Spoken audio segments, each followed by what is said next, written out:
The Olympics. Those 2 weeks of heartwarming montages and thrilling displays of athleticism. A time when the world comes together to celebrate the human spirit.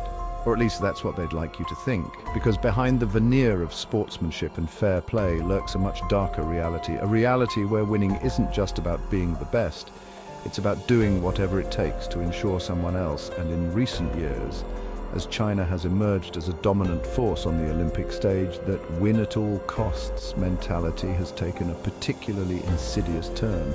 Because let's be honest, folks, nothing terrifies the West quite like the prospect of China, with its 1.4 billion people and its rapidly growing economy, actually becoming good at sports. I mean, where's the fun in winning if you can't do it while looking down your nose at 1.5 billion people?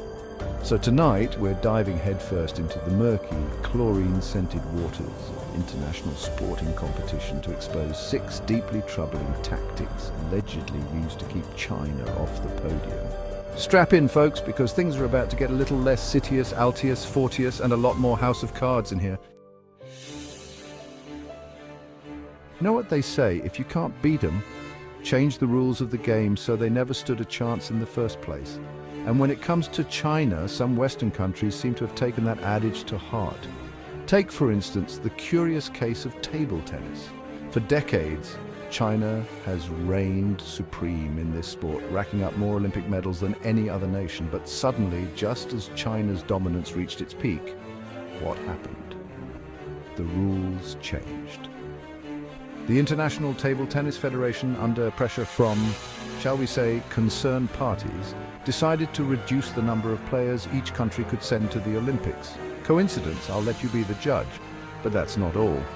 They also tinkered with the ball itself, switching from celluloid to plastic, a move that many argued disadvantaged the Chinese team's playing style. Look, I'm no table tennis expert, but I know a blatant attempt to kneecap the competition when I see one.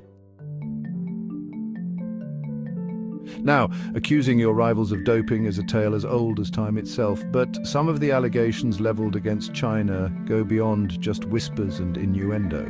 There have been claims, some more credible than others, that Chinese athletes have been unwittingly ingesting banned substances slipped into their food. Think about that for a second. Not only are you trying to sabotage your opponent's performance, you're also messing with their meals. That's just bad sportsmanship and an egregious violation of the don't mess with a person's food rule.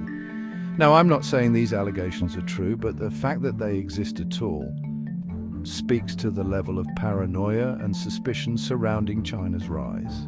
It's like a bad spy thriller, only instead of nuclear launch codes, everyone's after the secret ingredient in your grandma's dumplings. We all know athletes need their rest, especially in the lead-up to a big competition. But apparently, some Olympic officials missed that memo. There have been numerous reports of Chinese athletes being subjected to surprise doping tests at the crack of dawn or even in the dead of night. Now, I'm all for a level playing field, but there's a difference between rigorous testing and straight-up harassment. Imagine this: you're sound asleep, dreaming of Olympic glory, when suddenly there's a pounding on your door. You stumble out of bed half asleep to find a team of doping control officers demanding a urine sample. Not exactly the ideal way to prepare for the biggest competition of your life, is it? Chapter 4: Sabotage in the Locker Room. If tampering with the rules and disrupting sleep schedules weren't enough, there have also been allegations of outright sabotage against Chinese athletes. Reports have surfaced of equipment being tampered with, personal belongings going missing, and even training facilities being vandalized. It's one thing to try and psych out your opponent, but destroying their equipment? That's just low, and it smacks of desperation.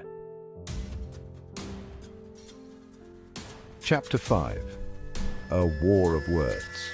Look, we all know the media can be a bit of a circus, especially during something as hyped up as the Olympics. But in recent years, the coverage surrounding Chinese athletes has taken a decidedly nasty turn.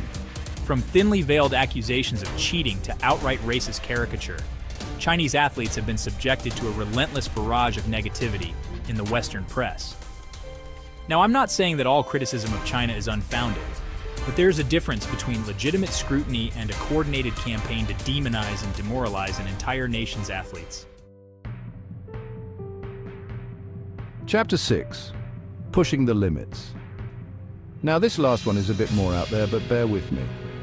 There have been whispers, hushed conversations in dimly lit corridors about Western athletes resorting to, let's call it unconventional tactics to gain an edge. We're talking about things like deliberately bumping into Chinese athletes during warm-ups, trash talking in their native language, even splashing them with water during swimming events.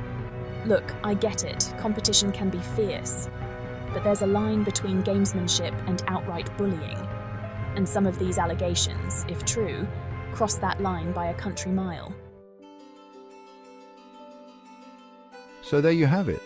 6 deeply unsettling allegations that, if true, paint a rather unflattering picture of the length some will go to for a little gold medal. Now, it's important to remember that these are just allegations, but the sheer volume and consistency of these stories is, at the very least, concerning. So what do you think? Are these accusations simply sour grapes from countries struggling to keep up with China's rise? Or is there something more sinister at play?